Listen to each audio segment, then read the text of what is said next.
दोस्तों, अपने last episode में हमने पाकिस्तान के मिलिट्री और पॉलिटिकल रीजंस को कवर करने की कोशिश की थी। हमने उसमें यह किया था कि डॉक्ट्रिन ऑफ नेसेसिटी जो 1954 में पाकिस्तान के संविधान का एक हिस्सा बन गया और उसके हिस्सा बनने के बाद पाकिस्तान में मिलिट्री कूप का जो एक दौर चला, जिसकी वजह से जनरल अयूब खान, परवेज मुशर्रफ, जियाउल हक, इस तरह के मिलिट्री जनरल्स वहां के सत्ता पे आए और उन्होंने पाकिस्तान के इकोनॉमिक डेवलपमेंट के लिए कुछ भी नहीं किया, पाकिस्तान को बहुत पीछे ढकेल दिया और पाकिस्तान एक मिलिट्री स्टेट बन के रह गया। तो आइए शुरू करते हैं अपने सेकंड एपिसोड में, जहां पे हम ये जानने की कोशिश करेंगे कि कैसे पाकिस्तान इंटरनेशनल एड की वजह से पिछड़ गया और वहां पे किसी भी तरह का इकोनॉमिक डेवलपमेंट नहीं हो पाया। तो शुरू करते हैं, लेकिन उससे पहले मेरा परिचय। मैं हूं राजीव यादव और पढ़ाता हूं यूनिवर्सिटी ऑफ दिल्ली में। बहुत सालों से मैं बच्चों को अंतरराष्ट्रीय संबंध, इंडियन फॉरेन पॉलिसी और ग्लोबलाइजेशन पढ़ा रहा हूं। इसीलिए मुझे लगा कि मैं इन वीडियोस को आप लोगों के सामने लाऊं, जिससे कि आपको यह पता लगे कि क्लासेस में टीचर्स कौन कौन से पॉइंट कवर करते हैं जब वो इस तरह के टॉपिक पढ़ा रहे होते हैं। तो चलिए शुरू करते हैं अपने फर्स्ट पॉइंट से कि पाकिस्तान में इंटरनेशनल एड की वजह से किस तरह की प्रॉब्लम्स रही। फर्स्ट पॉइंट जो बहुत ही इंपॉर्टेंट है और बहुत ही रेलेवेंट है, देश जब भी विकास कर रहा होता है उसको पैसे की जरूरत होती है। अब पैसा वो कहीं से भी आए, चाहे वो पैसा अंदर से देश ले आए, चाहे वो पैसा बाहर से आए इन्वेस्टमेंट के फॉर्मेट में, चाहे वो पैसा एड के जरिए आए, चाहे वो लोन के जरिए आए। अब पाकिस्तान में 1947 से ही हमने ये देखा कि लोन लेने का, एक पैसा बाहर से खींचने का बहुत बड़ा कल्चर डेवलप हो गया और इसी के वजह से जब पाकिस्तान बाहर से पैसा लेके उन्हें खाने की हैबिट हो गई तो उन्होंने अपने यहां कभी इकोनॉमिक डेवलपमेंट नहीं किया कि पैसा अंदर ही पैदा हो, वेल्थ अंदर ही जनरेट हो। इसके लिए उन्होंने कभी कुछ भी नहीं किया, किसी भी तरह का इकोनॉमिक डेवलपमेंट नहीं किया। मैं आपको बताना चाहूंगा 1980 से पहले पाकिस्तान का इकोनॉमिक डेवलपमेंट फिर भी बहुत अच्छे रास्ते पर चल रहा था। तो अगर आपको जानना है कि 1980s में पाकिस्तान कहां पिछड़ के रह गया तो हमको समझना पड़ेगा वियतनाम वॉर को। अब वियतनाम वॉर को अगर आप हिस्ट्री में जाके देखें, बहुत सारी डॉक्यूमेंट्रीज अवेलेबल है। हम कभी वियतनाम वॉर पे भी अलग से एक सीरीज करेंगे कि वियतनाम वॉर की वजह से दुनिया में फंडामेंटली क्या बदला। बहुत सारी प्रॉब्लम्स इस दुनिया में केवल इसलिए हैं क्योंकि वियतनाम वॉर हुआ और वियतनाम वॉर जिस कॉन्टेक्स्ट में हुआ था उस कॉन्टेक्स्ट को भी समझने की जरूरत है। जब वियतनाम वॉर हुआ उस वक्त शीत युद्ध चल रहा था। शीत युद्ध मतलब कोल्ड वॉर, और कोल्ड वॉर चल रहा था सोवियत यूनियन और अमेरिका के बीच में। और उस जमाने में कहीं भी कोई भी युद्ध अगर हुआ करता था तो ये दोनों बड़े देश, क्योंकि इनमें खुद में बहुत सारी राइवलरी थी, ये दोनों उस देश में घुस जाया करते थे। ऐसा ही वियतनाम वॉर में हुआ, ऐसा ही कोरिया में हुआ और ऐसा ही अफगानिस्तान में भी हुआ। तो जब अफगानिस्तान में सोवियत यूनियन आया तो अमेरिकन को यह लगा कि सोवियत यूनियन अगर साउथ एशियन रीजन में आ गया अफगानिस्तान के थ्रू तो अमेरिकन की जो बढ़त थी साउथ एशिया रीजन में, पाकिस्तान अमेरिकन का हमेशा एंकर पॉइंट रहा है साउथ एशियन रीजन में। वहां पे उनके मिलिट्री बेसिस रहे थे, एयर बेसिस रहे थे 1947 से ही। तो ये अमेरिकन के दिमाग में था कि वो सोवियत यूनियन को अफगानिस्तान के थ्रू साउथ एशियन पॉलिटिक्स में नहीं आने देंगे। लेकिन वियतनाम वॉर की वजह से वियतनाम में हाथ जला के बाहर निकले थे अमेरिकन और इसीलिए वो अब डायरेक्टली अफगानिस्तान में इंटरवीन नहीं करना चाहते थे। तो उन्होंने इसके लिए पाकिस्तान को पकड़ा और पाकिस्तान को इस बात के लिए तैयार किया कि पाकिस्तान अपनी धरती को मुजाहिदीन के लिए और जिहादीज के लिए तैयार करेगा ताकि वो अफगानिस्तान में जाके सोवियत यूनियन को वहां से भगाएंगे। और इसकी वजह से हुआ क्या कि पाकिस्तान में बहुत सारा एड आया। ये सारा काम जियाउल हक के जमाने में हुआ था। तो जियाउल हक को लगा कि इसके वजह से पाकिस्तान में बहुत सारा एड आएगा, तो अमेरिका ने उस वक्त बहुत सारा पैसा पाकिस्तान में पंप किया और इसी पैसे की वजह से पाकिस्तान को यह हैबिट लग गई कि वो इंटरनेशनल एड पे एकदम डिपेंडेंट हो गया और अमेरिकन ने पाकिस्तान की हेल्प की अदर इंटरनेशनल इंस्टीट्यूशन से भी लोन और एड मिलने में। तो वहां का जो टेरर आउटसोर्स मॉडल था, जो एक्चुअली इंटरनेशनल एड पे डिपेंडेंट था, कि पाकिस्तान को यह लगा कि उनके यहां तो उन्हें इंडस्ट्रीज बनाने की जरूरत क्या है, अगर उनको अपने जियोपॉलिटिक्स की वजह से अगर बहुत सारा पैसा बाहर से ऐसे ही मिल रहा है तो वो क्यों इकोनॉमिक डेवलपमेंट करे। और यही रीजन रहा कि 1980s के बाद से जो पाकिस्तान 1980s में मोस्ट ऑफ द कंट्रीज जो भी साउथ एशियन रीजन में थी, कॉन्टेक्स्ट में थी, उनके बराबर लगभग उसका इकोनॉमिक डेवलपमेंट था, बहुत तेजी से वो पिछड़ गया क्योंकि उसको इंटरनेशनल एड पे जीने की हैबिट हो गई। उसको जो अमेरिका से पैसा आ रहा था, जो पैसा सऊदी अरेबिया से आ रहा था, उस पे जीने की हैबिट हो गई और उसको ये लगने लग गया ये पैसा हमेशा उसके पास रहने वाला है और वहां की मिलिट्री भी उसी पैसे पे डिपेंडेंट हो गई। तो पाकिस्तान में 1980s के बाद से इकोनॉमिक डेवलपमेंट वर्चुअली रुक गया क्योंकि उनको पैसा बाहर से मिलता चला जा रहा था। उन्होंने ना अपने यहाँ कोई फैक्ट्रीज लगाई, उनके यहाँ कोई एक ऑटोमोबाइल इंडस्ट्री नहीं है। हमारे यहाँ बहुत सारी इंडस्ट्रीज है, टाटाज है, महिंद्राज है, और भी बहुत सारी कंपनीज है जो इंडिया की खुद की हैं। वो खुद बड़ी बड़ी बाहर की कंपनीज को खरीद रही हैं, मगर पाकिस्तान में ऐसी कोई भी बड़ी कंपनी नहीं है जो कि पाकिस्तान के लिए मैन्युफैक्चर करता हो, जो कि उनके लिए इकोनॉमिक डेवलपमेंट, उनके लिए इंफ्रास्ट्रक्चर, पोर्ट्स, एयरपोर्ट सारा कुछ बनाए। तो पाकिस्तान में लार्जली ये चीजें एब्सेंट है क्योंकि वहां पे वो बहुत दिनों तक की इंटरनेशनल एड पे डिपेंडेंट रहे।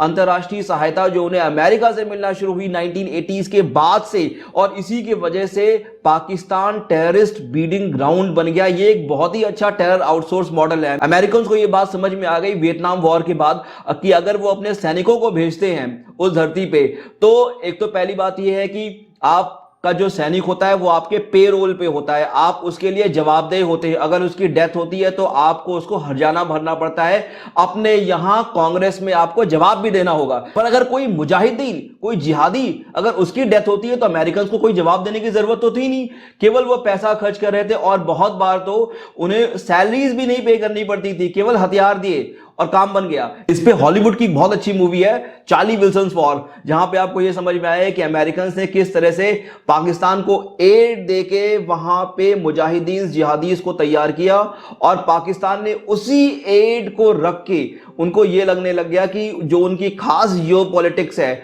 और जो उनकी खास प्लेसमेंट है साउथ एशियन रीजन में, उनको हमेशा ये एड मिलती रहेगी। तो उन्होंने कभी भी अपने यहां इकोनॉमिक डेवलपमेंट किया ही नहीं, कोई इंफ्रास्ट्रक्चर बनाया ही नहीं।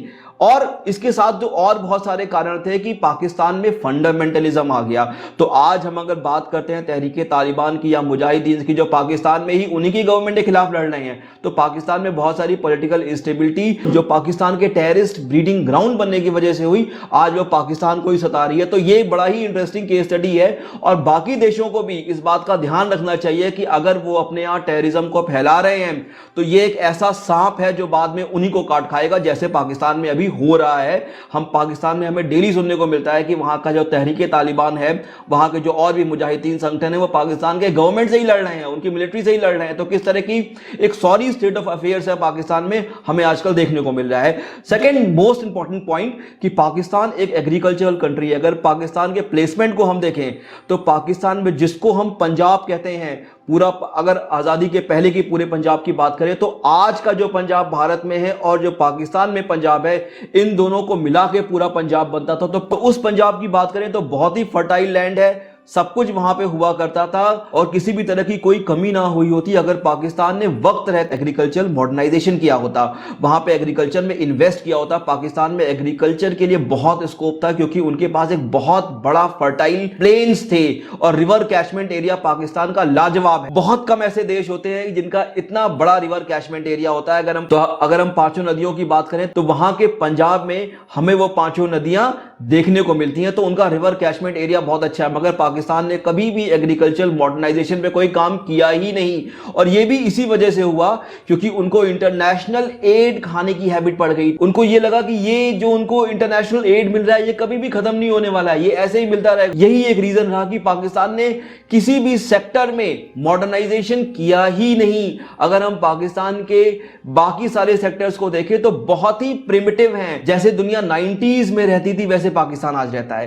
थर्ड पॉइंट ये कि पाकिस्तान में हमेशा जो भी सरकार डेमोक्रेटिकली इलेक्टेड गवर्नमेंट आई उसने पिछले सरकारों की नीतियों को हमेशा खत्म कर दिया, तो कोई रेगुलरिटी नहीं थी। ये हमने अपने लास्ट एपिसोड में भी किया था। तो अगर आप इमरान खान की गवर्नमेंट को देखें तो जैसे ही इमरान खान आए उन्होंने इर्रेशनल सब्सिडीज यानी बहुत सारे पेट्रोल सब्सिडीज, बहुत सारे और तरह की सब्सिडीज लोगों में बांटना शुरू किया।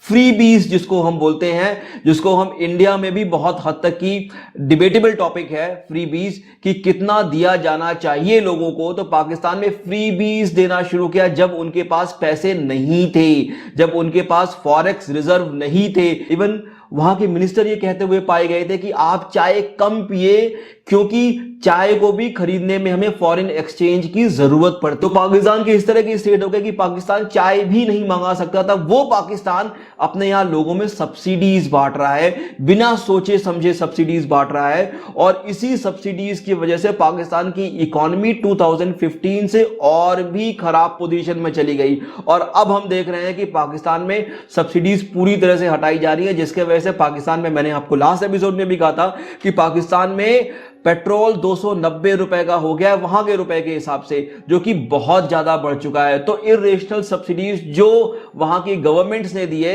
वो बिल्कुल भी इकोनॉमिक लॉजिक पे बेस नहीं थे, और इसीलिए पाकिस्तान की कंडीशन और भी खराब होती चली गई। Next point, debt trap. हम चाइना के बारे में जानते हैं, हमने श्रीलंका के बारे में देखा, और चाइना जब कोई भी लोन देता है तो बहुत ही कम सालों के लिए देता है। नॉर्मली चाइना 15 से 20 सालों के लिए लोन देता है, बहुत ही हाई रेट ऑफ इंटरेस्ट पे। जनरली हमने ये देखा है कि जब भी कोई पैसा बाहर से आता है तो देश नॉर्मली अपने हिसाब से खर्च करते हैं, पर चाइना से आया हुए पैसे को आप अपने हिसाब से खर्च नहीं कर सकते हैं। चाइनीज ये डिसाइड करते हैं कि वो पैसा आप कहां खर्च करेंगे, तो वो पैसा आपके भी किसी के इस्तेमाल का नहीं होता है। तो इस डेट ट्रैप की वजह से भी एक तो ये है कि आपने इंटरनेशनल एड लिया, IMF से लिया, वर्ल्ड बैंक से लिया, एशियन डेवलपमेंट बैंक से लिया, और एक ये है कि आपने चाइना से लिया। ये लोन बिल्कुल अलग तरह के होते हैं, बहुत कम रेट ऑफ इंटरेस्ट होता है, लंबे समय के लिए दिए जाते हैं, और आपका देश की सॉवरेंटी इस पे गिरवी नहीं होती है। पर अगर आप चाइना से लोन ले रहे होते हैं तो आपकी देश की सॉवरेंटी, संप्रभुता भी खत्म हो जाती है, जहां पे अपने डिसीजंस आप खुद नहीं ले सकते हैं। ये एक बहुत, हमने श्रीलंका के केस में देखा, श्रीलंका एक सबसे अच्छा एग्जाम्पल है इस बात को समझाने के लिए। नेक्स्ट पॉइंट ये कि इन सारों के बाद ये सारा अगर नीम थे तो इस पे करेले का काम किया वहां के क्लाइमेट चेंज और वहां के डिजास्टर्स ने। हमने पाकिस्तान में अभी फ्लड्स को देखा, पाकिस्तान में बहुत बड़ी बाढ़ आई और बहुत जान माल का नुकसान हुआ। इसकी वजह से पाकिस्तान और पीछे चला गया। अब पाकिस्तान दुनिया में 1% भी कार्बन इमिशन नहीं करता है, पर पाकिस्तान पे उसका बहुत बड़ा असर पड़ा। तो ये इससे बाकी देशों को भी समझने की जरूरत है कि वो अपने यहां कार्बन उत्सर्जन कम करें ताकि देशों को नुकसान ना हो। ये प्रॉब्लम ऐसी है जो टाइम बॉम्ब की तरह है, हर देश के ऊपर आएगी, सब देशों को इस पे मिलकर काम करना चाहिए। तो क्लाइमेट चेंज और वहां के जो बाकी डिजास्टर्स थे उसने पाकिस्तान की कमर ही तोड़ के रख दी, और इसके वजह से पाकिस्तान और पीछे चला गया। उसकी इकोनॉमिक प्रॉब्लम्स जो एक्चुअली बहुत बड़ी थी वो और बड़ी हो गई। ये कुछ रीजंस हैं जो कि पाकिस्तान की इमीडिएट क्राइसिस को एक्सप्लेन करते हैं। अगले एपिसोड में हम ये देखेंगे कि इस पाकिस्तान की क्राइसिस का इंडिया पे क्या इंपैक्ट होगा। नॉर्मली सुनने में अच्छा लगता है कि पाकिस्तान में प्रॉब्लम है तो इंडिया के लिए अच्छा है, पर ऐसा नहीं है।